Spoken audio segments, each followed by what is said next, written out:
James, tricky start for Williams last time out in Bahrain. What have the last few days been like for the team, and what have the main learnings been? I think definitely tricky start. We're on the back foot really from testing. We're just a little bit late on delivering everything, which just means it walks into the race weekend. Alex described it well when he said we probably arrived jogging, not running.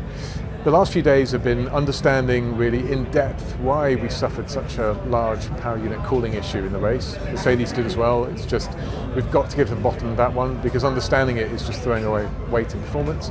And then in terms of the car itself, there's good amounts of performance locked in it, but we're clearly not extracting all of it yet. So the team itself has been really positive and really buoyed, and the reason for that is it's not that we're sat here with a package where we're at the end of what we can find performance-wise. It's quite the opposite. There's a lot to be found, but we started on the back foot, and that can be treated as a positive, which it should be. You touched on it there. There were flashes of pace across the weekend and in testing as well. So how do you go about unlocking more of that here this weekend at Jeddah and going forward? I think first and foremost it's making sure that we're not fearful of experimenting on setup, on driving style, on tools.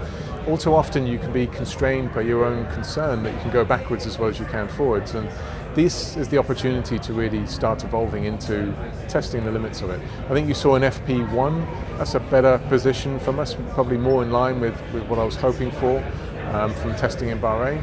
Now obviously that's a daytime session, so we've got to make sure that translates through to night now as well.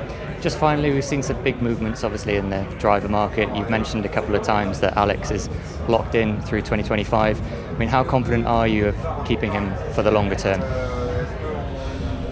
We have a good relationship in as much as he buys into the journey that we are with Williams at the moment. But I've said this from the beginning and I'll reiterate it now. We, as Williams, have to prove to him that we're on the right pathway together. He enjoys working with me, he enjoys working with the team.